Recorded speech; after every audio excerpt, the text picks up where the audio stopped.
Welcome to the Coast Podcast. I'm Emilie, a virtual assistant agency owner who left Amazon in 2019 to build my dream. And I'm Whitney, a freelance writer and communications consultant who never felt at home in a cube farm. We didn't see many people paving their own ways like we decided to, so we created this podcast to talk to others who were brave enough to pick a different path. Creatives, entrepreneurs, people doing their careers and their lives their way. Join us as we learn from them, get inspired, and show you beautiful paths less traveled. Not every road leads to the coast, but the ones that do come with a great view.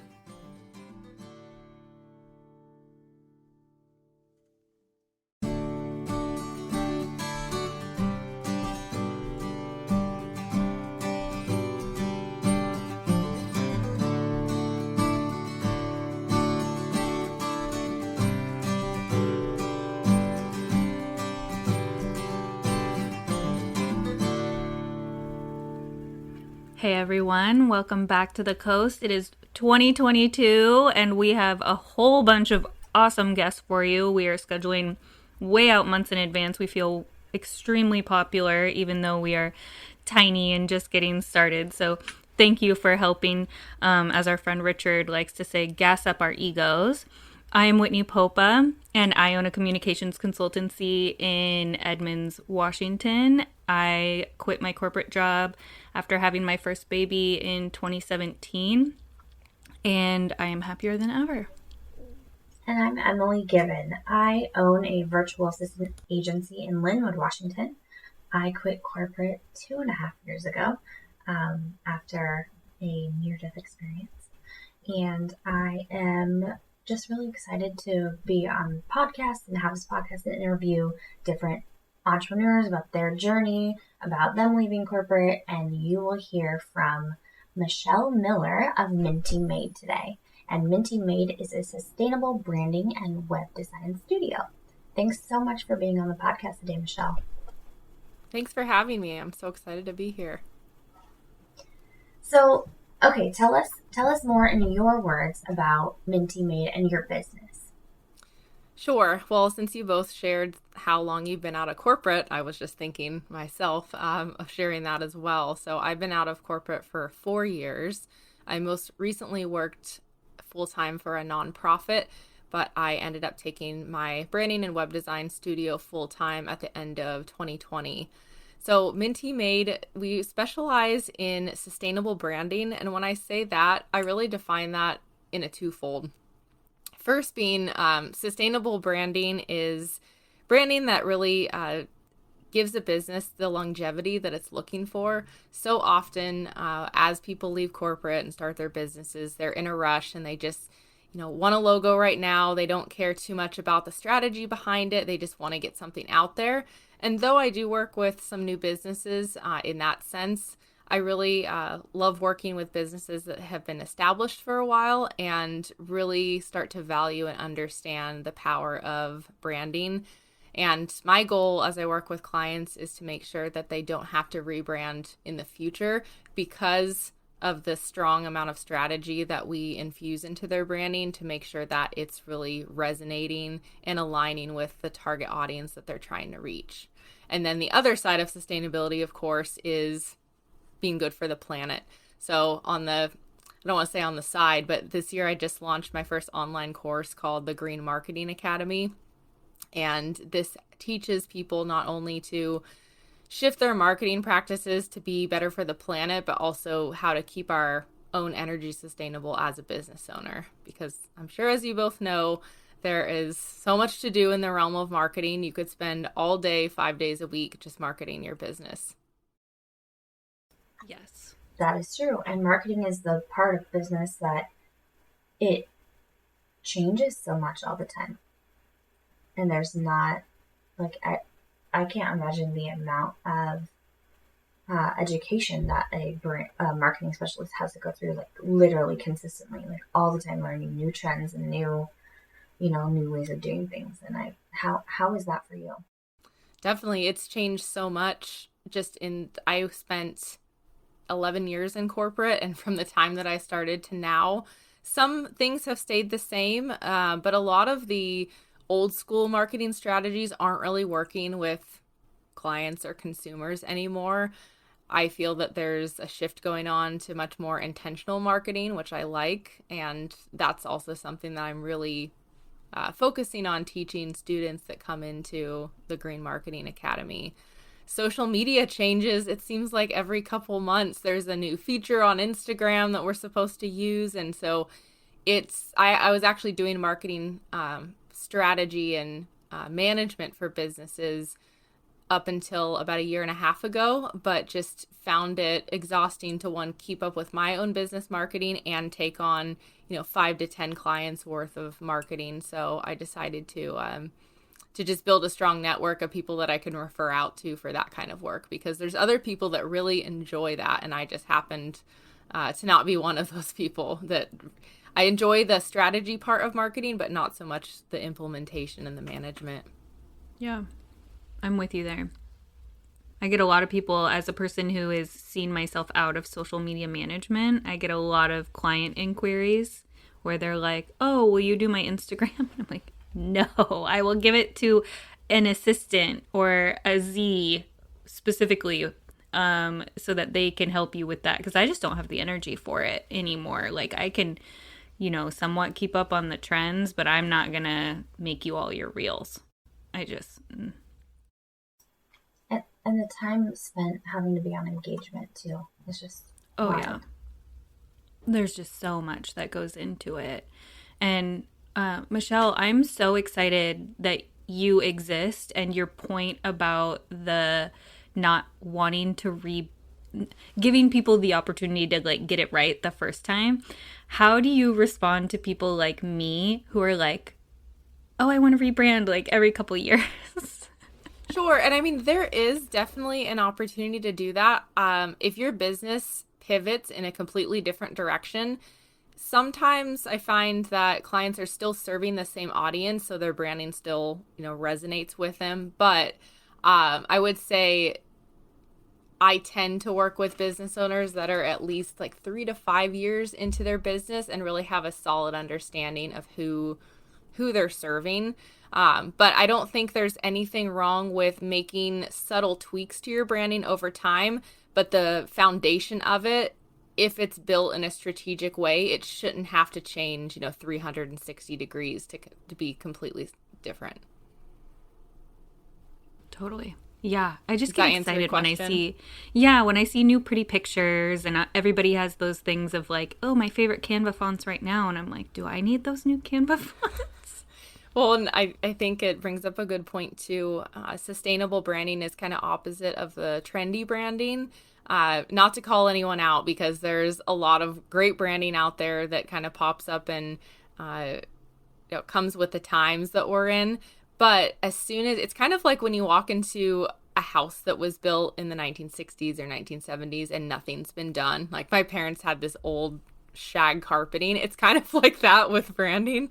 To make the comparison, because it may feel or look dated after a while. And even your website too goes right along with that. So that's what I mean when I say there's an element of making sure the branding is unique to you and is resonating with you and your audience, but not being so trendy that after a while it's like, okay, we have to move on to something new. Because branding is an investment, and that's why I take that so seriously when I work with people and having those conversations up front. So, okay, thinking about our target audience right now for this podcast, we are targeting entrepreneurs, potential entrepreneurs. What can you tell entrepreneurs and potential entrepreneurs about what is branding? Like, yeah, people say like a logo and a website, but talk more about like the foundational elements of branding and things that people aren't thinking that branding is, right? They're not thinking about, I would assume that they're thinking a logo and a website. So what else goes into that? Sure. Great question. It's my favorite one to answer, and I talk to people about this a lot. One of the questions, as you can probably guess, that I get through my DMs or email often is, hi, can you make me a logo? And while I'm delighted that someone is reaching out and wants to work with me, branding is so much more than a logo, and it's so much more than even the visual elements of your brand. Obviously, that's what the final product is when I send over the logo files, the color palette, the fonts, and all of that, but it goes much deeper. Branding is really building that emotional connection with your followers, with your audience, with those that you're, trying to either solve a problem or sell a product that solves an issue that they may be having. It comes down to not only the visual elements, but also your brand voice, how your brand sounds, how your brand feels, how your brand sounds. In my strategy session that I do with each client before we dive into any of the visuals, I love asking the questions that I actually learned from another designer about, what does your brand sound like? What does your brand feel like? If your brand were a pair of shoes, what would they be? Like, those are very fun questions to get you thinking outside of the box about your branding in a more visual, relatable way. I love the shoe question. I get so many good responses on that. And that's why for your website, I partner with copywriters when we develop clients' websites, because the words that you put on your website are just as important as the visual aesthetics.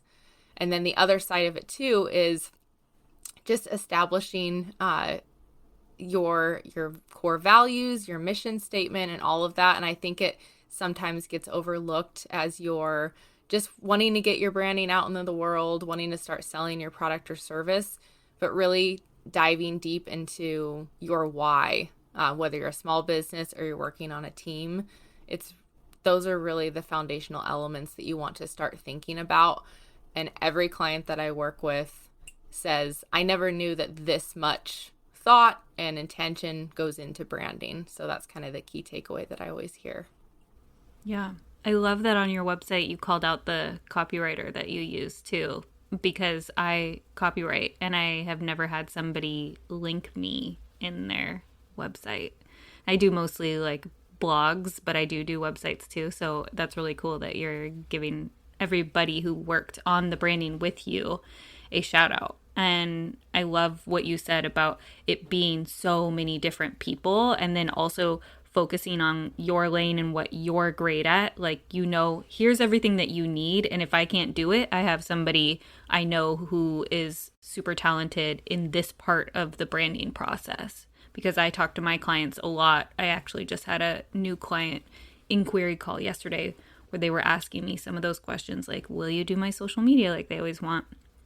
And I have to help them understand that at the foundation of everything I do is the story. So we first have to get tight on what is your story? What are you selling? What do you want people to come to you for? And how do you want them to feel, et cetera, et cetera. And then we can populate all the different tactical things, write you a press release about this new menu or whatever it is. This happened to be a restaurant. And then get all those feelers out. So the part that I struggle with, and Emilie and I both outsource. I have a Squarespace template. I always debate about people doing my website for me, but like the visual part is so important. I can do the words, but I can't do the visuals. And then I'm frustrated because I'm like, I want it to look this certain way and I can't do it. And what's the right, amount of investment, and how often do I invest? So I think you're going to speak to a lot of people here who are in a similar struggle where they're just like, I know what I want to say, I think, and I know what I like, but I just can't figure out how to put it all together. Yeah, one of the best investments that I made was to hire my friend Abby. Abby Writes Copy is her name. You guys should also interview her. She's local here in Seattle too. She wrote my website, and my question that I get a lot of the times from people is, but I still want it to sound like me. And my website is a perfect example. It does sound like me. She does the same amount of questionnaires that I do, and really gets clear on my brand voice and how I sell to my audience. And it turned out much better than I ever could have. I spent probably 2 years working on one section of my website, working on another, and then you go in the next week and you're like, I don't like the way that sounds. And it just has allowed me to take that hands-off approach, because I'm so confident in the way that she's written my website. So that's, I would say, even I tell people before they invest in a website, or if you can do it at the same time, invest in a copywriter as well, because that's a huge piece of the puzzle. Would you advise clients or do anything in relation to branding photo shoots as well? Yes, it's one of my favorite parts of a project besides, working with a copywriter. Most of the time, clients come to me and they have some branding photography, but maybe it's a couple years old, and photography and copy often dictate the design direction that I take a website. So what I will do is I will source a photographer in the area. I know so many wonderful and talented photographers that I couldn't name them all if I tried. And we will set up a photo shoot, and I will do what's called creative direction, which is I will make a shot list based on pieces of information and the layout and the type of photos that we need for the website. And so when we arrive at the photo shoot, we have a detailed shot list. We need a horizontal image of you typing on a computer for the contact page. And so just getting very specific on that is one of my favorite parts. That way, you're not trying to use the random photos that you took at a branding shoot to fit into your website, kind of like fitting a square peg in a round hole, but rather, again, strategically approaching the shoot so that you have a spot on your website for each photo to be very intentional, and also, of course, using those photos for social media captions and whatnot. Right, and that's so people don't think about me. I just booked a photographer and they're like, okay, what about this? And what about this? And post like this. And you're like all done up, and it feels like you're having to be an actress in a way, because you're like trying to do whatever she's throwing at you. But if you had like an intentional shot, that would make so much more sense, and I need to do that before my next shoot, because it's like, or at least come up with a list of like, this is what I want, this is where I want it to go. Like you said, the intentionality of it is like very important. So thank you. That's a tidbit that I would not have known. Yeah, and it's interesting to me too that branding photographers don't necessarily have that. If I'm not in the equation, most of the time they'll have you send them some sort of like Pinterest or inspiration board when you sign up to work with them. But if I reach out and actually package that into the whole website project, then the responsibility gets pointed to me to create that shot list, because eventually and essentially those photos are going to be what we use for this new website. That's the purpose of the photo shoot. Mm-hmm.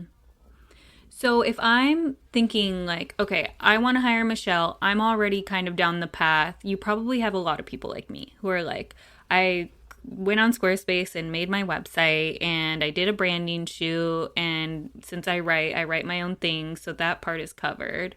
How do you customize packages for each person, or do you do a la carte? People ask me this kind of stuff all the time. What's your pricing for a blog post? And I'm like, okay, like, it's becoming a trigger for me, right? And so I'm not asking you like, what's your pricing for a shot list or something, but how do you approach people like me who are like, okay, I kind of have an idea, but I know it could be better and sell better just by looking more cohesive across everywhere? Sure. Yeah, great question, because I too, a couple of years ago, fell down the trap of just doing work that was more hourly. And I sit here and say that I no longer just do standalone logos. And there's a reason for that, because I was sending someone a logo and then they'd come back to me 6 months later and be like, well, now I think I want to incorporate different colors. Like, what do you think? And so there was those constant touch points. And if we would have just started it from a foundational standpoint and done all of that work up front, then there wouldn't be so much back and forth going on. So to answer your question, I work on a project-based basis now, and that makes it a lot easier, just as, sustainability of my own business because, having contracts in place, if you offer a new service to a client every single time, then you're constantly rewriting the terms of your contract and restructuring payment plans and all of that. So now I've boiled it down to kind of 4 main core services. So the first 2 are, the larger scale strategic branding and website projects. I don't typically work with clients to redesign their website unless I've done the branding, because most of the time, not always the case, someone doesn't have a clear brand style guide before we start on their website. So there's a lot of question marks as to what colors to use and what fonts to use. So 9 times out of 10, if I work with someone on their branding, they just organically then hire me to build their website. So those larger scale projects with copywriting integrated, with photography integrated, those take about, 3 to 4 months, and it's a much, higher investment. We're talking, upwards of 7 to even 15,000 and above if it's an e-commerce site. And then there's another offering that I started doing last year, which is more for those that are just getting started with their business. And I know for me, I didn't have $10,000 to invest in copywriting in a website. So now I've come out with what's called a brand refresh. And that's, we do a strategy session with a long questionnaire that's the same information that gets implemented in these longer projects. But then I'm able to produce a holistic brand for you in one day and at a much lower investment. And I guess I don't want to state too much of that pricing, because if someone listens to this a year from now, then it may change. But that's been a great opportunity for those who just want to establish credibility as an expert in whatever industry they're in. That's for someone that maybe has DIY'd their logo and has a couple of colors picked out, but they're constantly going on to Canva and they're, like you mentioned earlier, Whitney, they're changing their font every week, and then everything starts to lose that cohesiveness that really brings together what a brand is. So that's been a great solution for people that are early in their business or are almost there with their branding, but just need that final guidance to kind of bring it all together. Oh, and then one more thing I'll add too is marketing strategy is such a big piece of launching a new brand or a website that I often work with clients on, developing an action plan around launching their new website into the world. Because if you're not doing that marketing at the time that you're starting to launch a new website or launch a new brand into the world, everyone's just so busy with what they've got going on in their own business that you really need to draw attention and really expose all the hard work that you've done and the investment that you made. So that's a big piece of the puzzle too, is to make sure that you have a sustainable marketing plan in place. For sure. Going back to your website specifically too, I saw on there that it has like a little bar that says how sustainable your website is or how green it is. Like, how do you make a green website? Sure. Yeah. And that's something I've been talking a lot about within the Green Marketing Academy. We live in a world now where we are able to bring up a website on our phones. Our cellular data is, running at light speed. Technology is just so much better than it was before. Websites have a lot of video or animations going on, and we can get away with, using very large images or very large video files in our website. But what happens is those add weight to your website in the form of what's called a digital carbon footprint. And none of us ever think about this. Even 2 years ago, it's not nothing that ever crosses our mind. So I work with my clients to make sure that their images are compressed. When I say that, they're not losing quality, but just makes the website lighter. Compressing images, compressing videos.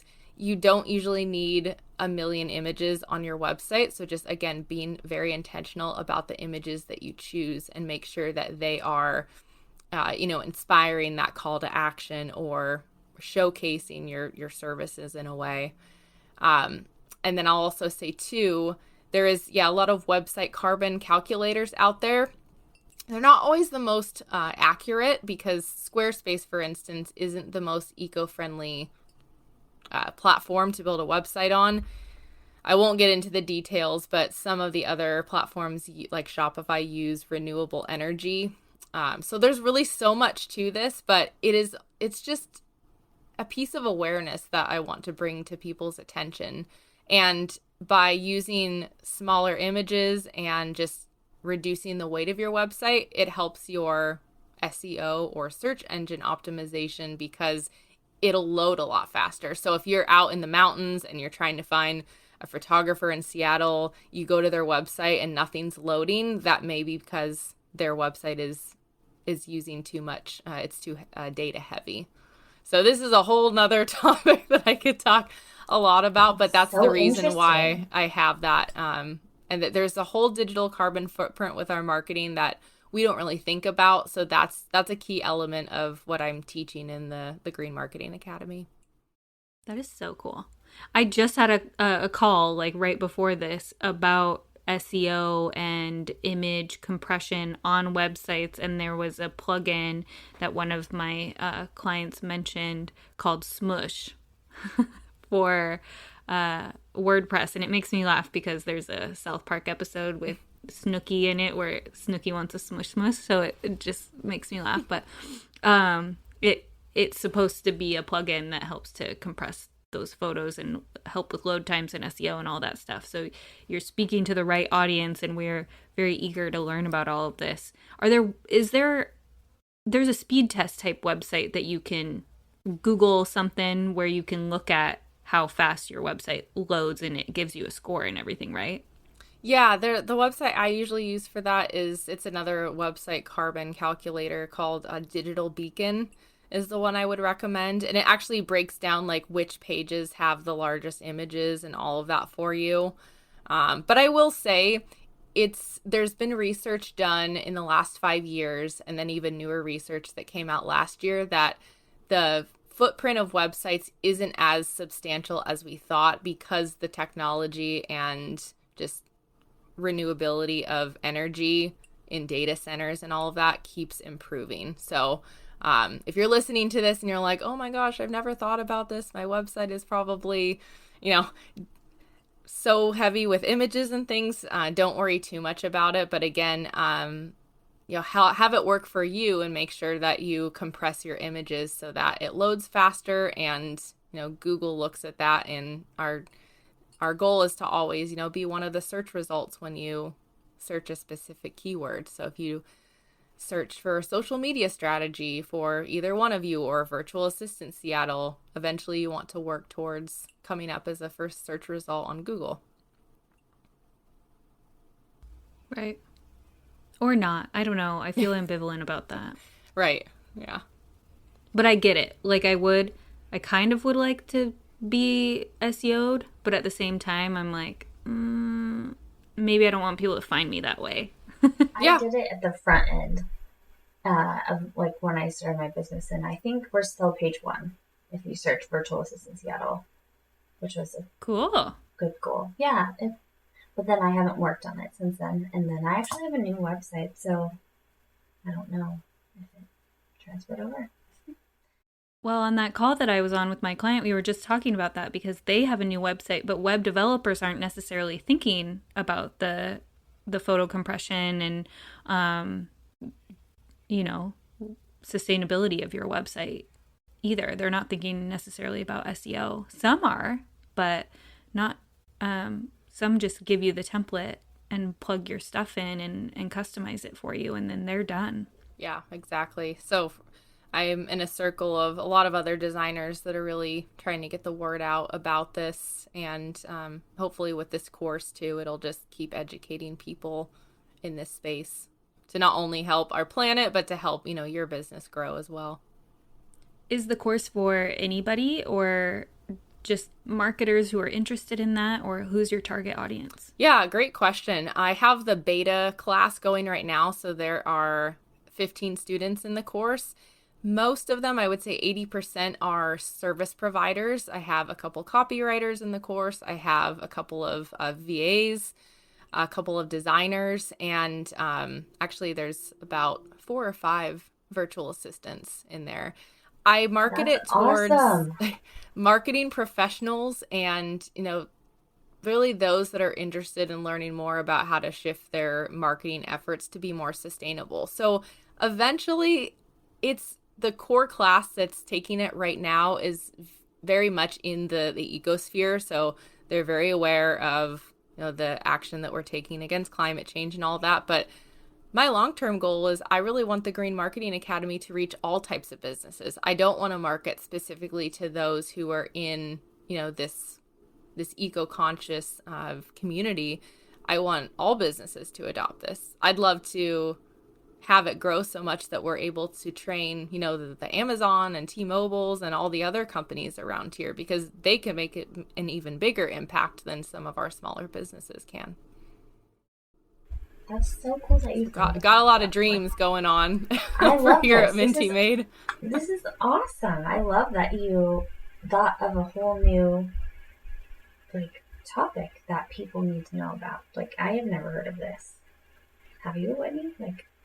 I mean, I knew it was out there, but people aren't actively educating about it. Yeah, it's so cool. Thank you. Yeah, it's been so much work for anyone who's ever launched a course.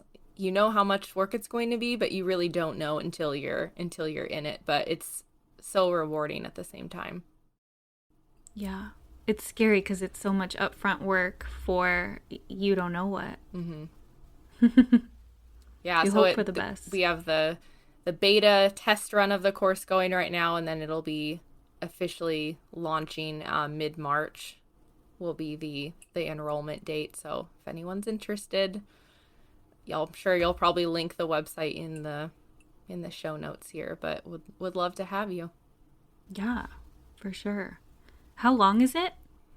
It's self-paced, but it's roughly 10 weeks. Right now, each module is releasing weekly, but once I get through all the rest of the content, because it's evolving as we go. As people are asking questions, I'll add more content to answer those questions. So you can, binge it all in a weekend if you wanted to, or you can, spend about an hour or two each week doing the content and some of the reflection exercises.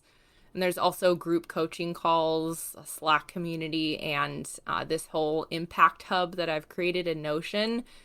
And everyone will have ongoing access because, as we talked about at the beginning of the podcast, marketing changes so much. So my own personal opinion on courses is I want you to sign up and then get support down the road. I mean, even 3 years from now as things change. Yeah. No, that's so cool. And is it a separate website? I am not trying to dig very much on your website as we're talking, but I don't see it on your main website. It's there's a bar at the top, but there's also the greenmarketingacademy.com is the website where it is. You're so official. Okay, so yeah, I see it at the top, little announcement bar, and then you have your own website. We'll be sure to link that in the show notes for sure. And I want to take it. Awesome. Yeah, and we have a lot of expert guest speakers coming in too, so we start that next week. And they're all talking more around, different topics of sustainability. But for instance, I have a CPA coming in next week to talk about keeping your cash flow sustainable, because that's a huge part of your business, is making sure that you're paying yourself fairly, you're paying any contractors you have. And it's hard starting a business. This is the most rewarding thing I've ever done, but also the hardest in a different way than working, under the corporate stress environment that we were all in.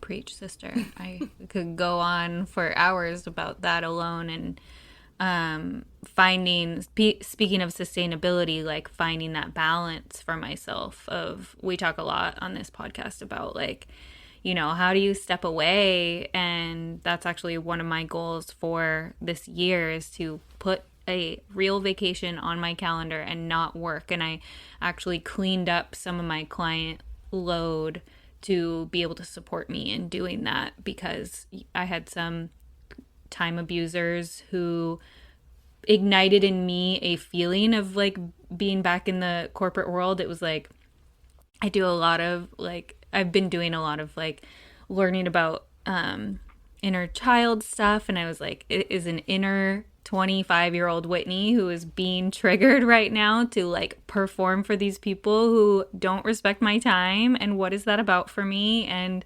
I ended up getting rid of that client to create more room for myself. So that's why I'm like, oh, I don't know. Like, I have a website, so I look official, but I don't really care if I'm SEO'd, because I don't know if I want people to find me that way. At the same time, I wrote my website so that the right people will be attracted to me, and have kind of pivoted my business to align with those values. But also, to your point, I'm like, I did that where I was like, here, give me a logo. And I had the same logo and I just put it on all these places and it's worked. But I didn't have the money for that whole circle visual for people. So the fact that you make that something that people can have pretty easily is, I think, just huge, especially in our little like female entrepreneur community where we're like, where do we start? And the education around it's like so much more than the logo is really important, and having you as a partner in that, I think, will give people more confidence too. Yeah, definitely. I feel the corporate guilt, the undoing the learning of, even when I take a half a day off, sometimes there's still that guilt that creeps in of like, should I be working? It's definitely a work in progress for those of us who have spent a greater part of our career in that environment. I also want to note kind of tangentially that yesterday I had a lot of Zooms for me in one day. And I was also like, it's a very kind of scary time again with just Emilie and I both have kids, like school's closing, going remote, what's happening, can we leave our houses? And I was so overwhelmed just with like decision paralysis at a family and professional level that I was like, okay, do I have COVID now? And I was laying on the couch like so overheated and hot that I was like, took the rest of the day off. You know, who's my boss now? It's me. Right. But I was feeling so hot and kind of sick that I laid down and took care of myself, and I had to go through these mental gymnastics of like, it's okay for you to do this. You will be better because you are resting. Please rest. And I had to talk to that 25-year-old girl who's just like perform, and really teach her this is what we do now. This is how we take care of ourselves. And of course I'm perfectly fine. But there was just a big sense of overwhelm that I had to get past. I had these funny, speaking of sustainable, I have these like very sustainable, like circular, they're like not breast pads, but they were these things that I used when I was breastfeeding to cool my boobs when they were over full. And they are this little spiral pillow with like beans in them. I had that on my forehead and I was like, oh, my boob pillows are coming back in handy now. And it was a moment. Yeah. Well, good for you for taking that. I love how you said mental gymnastics. That's a great analogy of what we have to do on a daily basis to take care of ourselves. Yeah, it's so hard. Another thing that I love about your website, and something that I debate for myself too, is you clearly outline your process. And I would think that, especially in your business, that's really important because a lot of people have questions about that. Was that a decision you made as you were building your website or based on feedback? It was definitely made, I'll be honest, because other designers that I admire have their process clearly laid out, and I needed to establish my process before I started advertising my services. So again, Abby was a huge help in that. I had my process laid out, but explaining it in a way that made it, feel beneficial to the client that was thinking of hiring me was really important there. But I think, yeah, I mean, we spend such a journey together. Even if we're working together, I say I do, branding in a day, but it's more than a day. I mean, we are spending time on the strategy and the questionnaires beforehand. So I really want to give them the confidence that this isn't rushed, that it's not very transactional, like, going on Upwork or Fiverr and just hiring someone to do your logo really quick. So it's just that more of a hand-holding process than just give me your money, here's a logo, and good luck. A term I heard a financial coach who I went to college with use on her Instagram recently was high touch. Oh. And I like that. It's like a very buzzword thing, but it does speak to your process more of like, you're not just giving someone $10 on Fiverr to make you a logo. You're like you said, holding their hand along the way and making sure everything comes together. Do you have, like, let's say I worked with you, I got all my brand stuff. What about refreshes? Like, I want to have, how they do like milestone photos for kids? Like every other year, I want to check back in with you and do a refresh. Yeah, definitely. And that's, again, what that one service that's called actually a brand refresh. It could be a new branding or it could be, a refresh to your current branding. But I've seen this happen. I mean, even with my own branding for my business is, you have your color palette established, but, the fonts, maybe people are saying that they're hard to read, or, maybe you chose something that you liked, but it's not really resonating with your audience. So just going back in and updating either the primary color that you use or the font style. I've seen that a lot where it's still related back to your original brand. It doesn't change so drastically that you're like, who is this on Instagram? I don't recognize them at all. But yeah, I mean, as our businesses grow and we become more authoritative figures in the world, our branding needs to reflect that. So yes, I do quite a bit of, especially in my my early days, I've had clients come back. One just came back to me this past month and said, I'm actually changing my business name, so I need to change my branding and just the style of logo that I'm using. So there's definitely room for that. And again, there's no shame in changing your logo over time. There's I just, if it's rooted in that strategy, again, it's not going to have to change that drastically over time. You can just make refinements to it. I always say refinements instead of revisions because I want it to be, 90% of the way there. Yeah, I love that distinction. I have a question about pricing on your website. So I love that you have pricing on your website. That's another thing that I think a lot of owners of businesses struggle with is how transparent do you want to be about your pricing? Of course, you can go in the back end and change it anytime, but it's the same question. Was that something you decided to do strategically based on, like, I see other designers doing this, or as a result of so many people reaching out to you and being like, how much was it cost for a logo? It's so funny that you asked this question because another copywriter that I follow on Instagram, I was chatting with her this morning about this very topic. I have traditionally been taught in the masterminds that I've been in with designers to not list pricing. And that's not to say that there's a right or a wrong way to do this, but I feel as one of my core values and with the Green Marketing Academy is transparency, is having the starting pricing on the website. It's almost, I don't like the word impossible, but it's very difficult to put an exact range for websites because, for instance, I'm working with an e-commerce brand now that has about 25 products,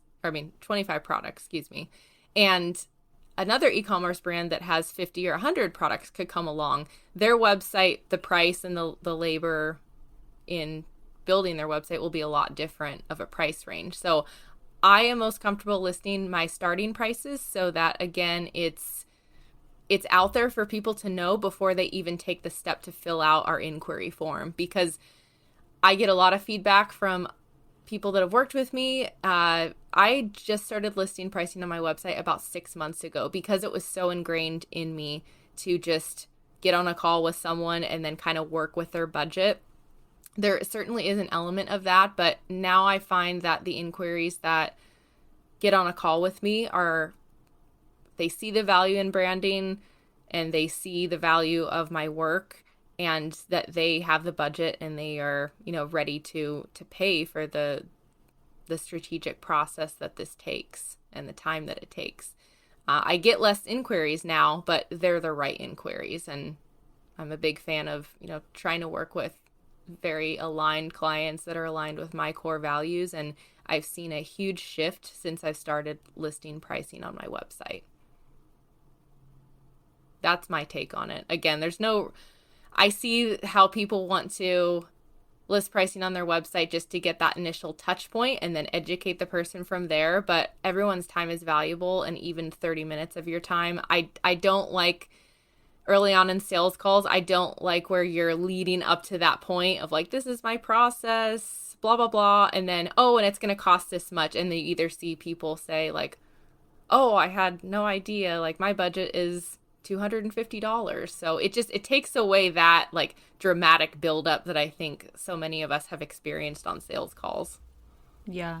I added a line. I debate about this constantly for myself, and I added a line to like my little intake form of what's your budget if this is a new client inquiry.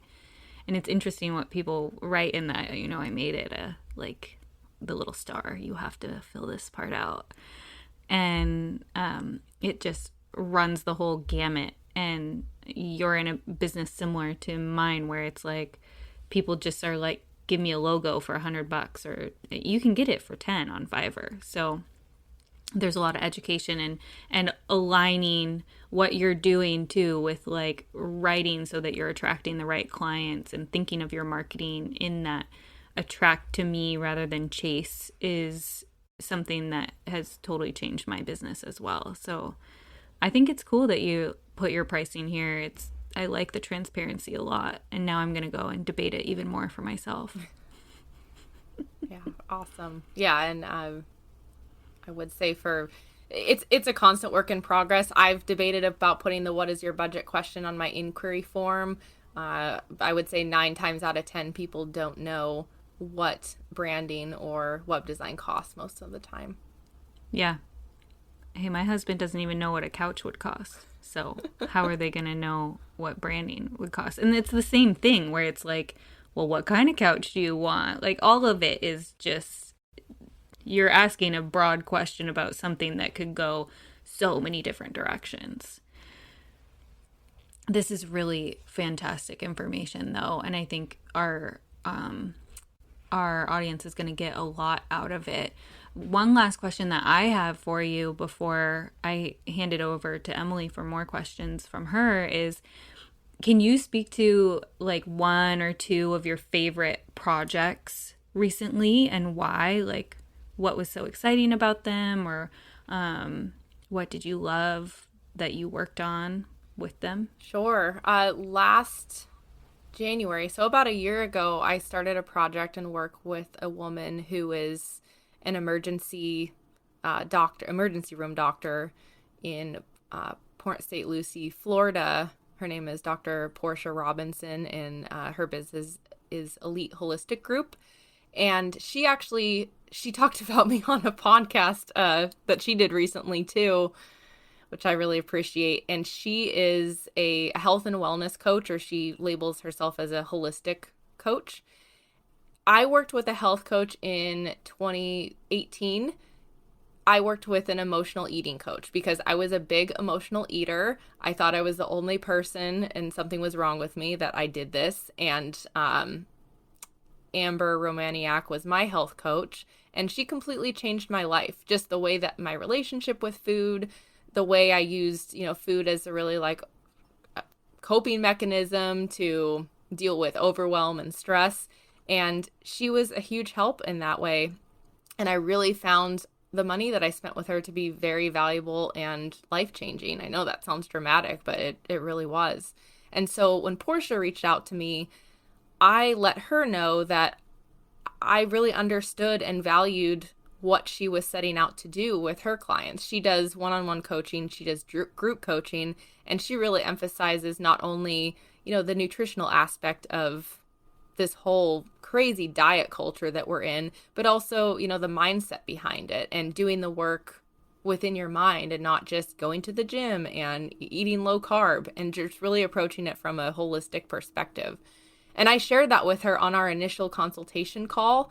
And she told me later and on the podcast that she ended up choosing me because I had that experience with a health coach. And she felt like I understood her business inside and out.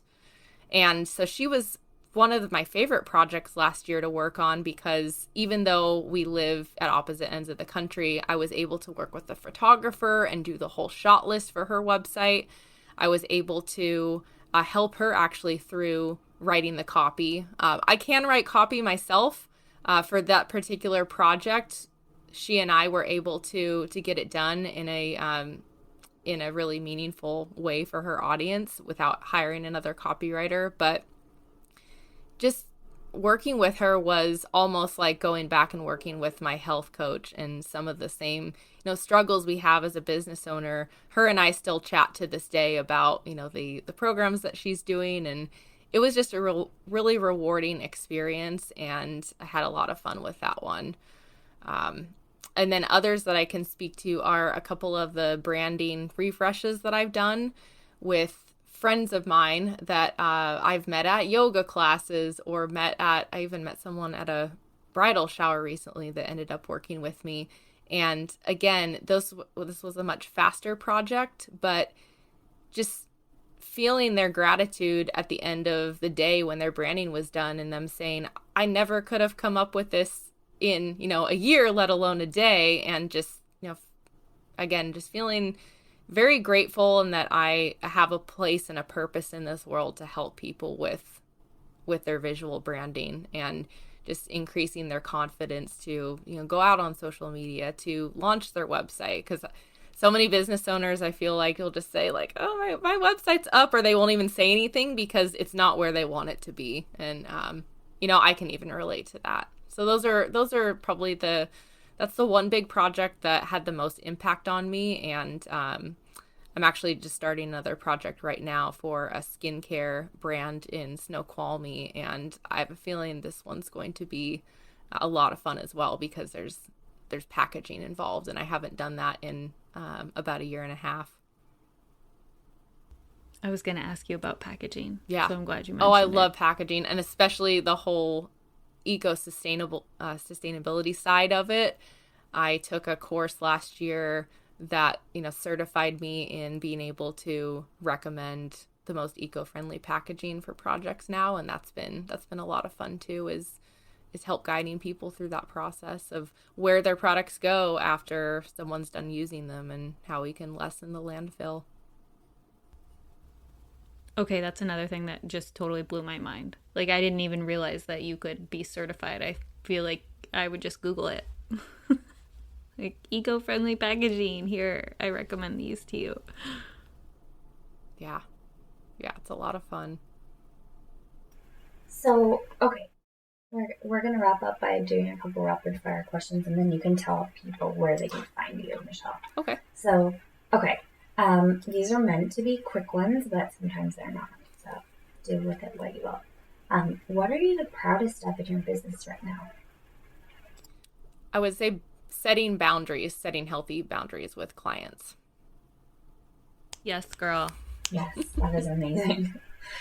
Tell us about a book you read or a podcast you listened to that recently changed the way that you're thinking about your life or your business. Yes, I'm so glad this is a question, because I was hoping it would be. The 5 a.m. Club by Robin Sharma I don't read books in like 4 days, and I read this cover to cover in the last week, and it's changed my whole week, and you should all read it. It's obviously about morning routines, but it's so much more than that, and really managing your energy, and it's a great way to start the year.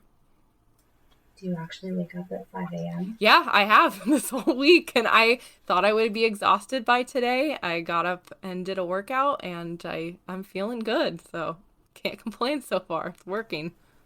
Awesome. What would your last meal be? Oh, definitely chips and guac.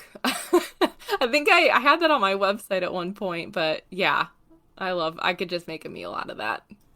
What kind of guac? I'm an Like, endless pit from where? of chips. Chipotle, I think, has the best guacamole of like anywhere that I know, and I know that's really basic, but I usually make my own.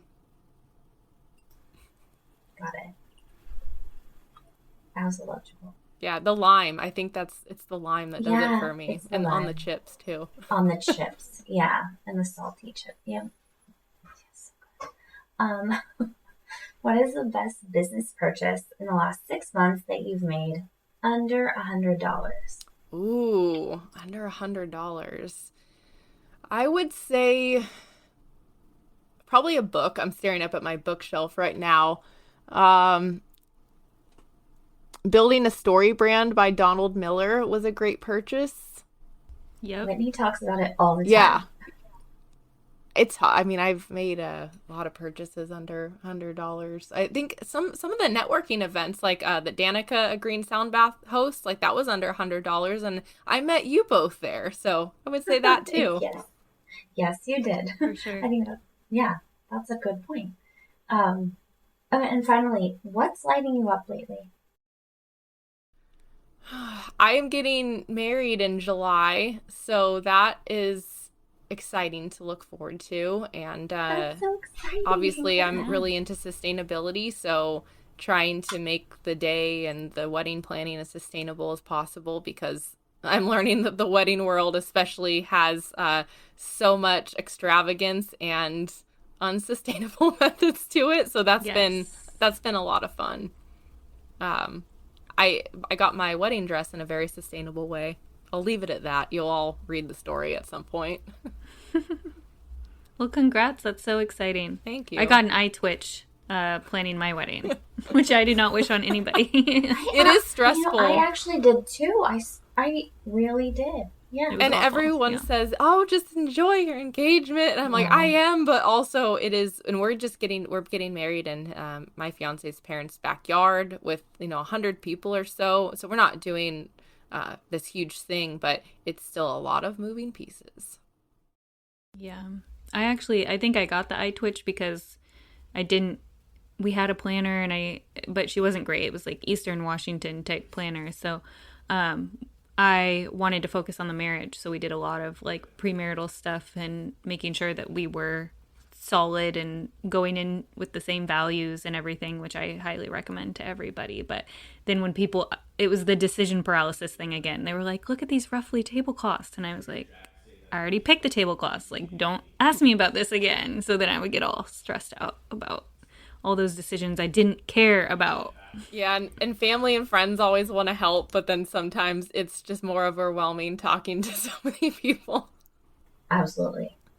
Totally. But it's going to be great. Yeah, it's going to be great. Yeah, I'm excited. Yeah, you're going to do way better than I did. Tell our audience, our listeners, how they can find you, Michelle. Sure. My social media platform of choice, I would say, is still Instagram these days, but I have made it a goal this year, an intention to get back on LinkedIn, because I think there's a lot of people that are, again, like I kind of have PTSD from LinkedIn because it's so corporate focused, and really it has a whole different level of professionalism to it. But Instagram at Minty_made, and then LinkedIn, just my name is Michelle Miller, which there's millions actually in the world. But you can search Minty Made on LinkedIn and you'll also find us. And my website, mintymade.com. And then for more information on the course, it's thegreenmarketingacademy.com. And we also have an Instagram account for the course. Awesome. One last question really quick. I'm breaking the rules. What about Minty Made? Your own branding process for yourself. Like, how'd you come up with that? I made myself go through all of the steps that I make my clients go through, because that was the only way that I would feel confident about putting my branding out into the world. So But yes, as a designer, we are super critical of our own branding, and I can't say that, I'll never upgrade or change mine ever again, but I just, going through the process really made me feel confident. My own process made me feel confident that that it was reaching the right people. And that's definitely been the case as some of the new clients that I've been attracting. Well, thank you so much for joining us today, Michelle. We really enjoyed talking to you and learning about branding and sustainability, and really great information. Thank you so much for being here. Yeah, thank you both. And thanks for listening, everyone. And we will see you next week on the coast.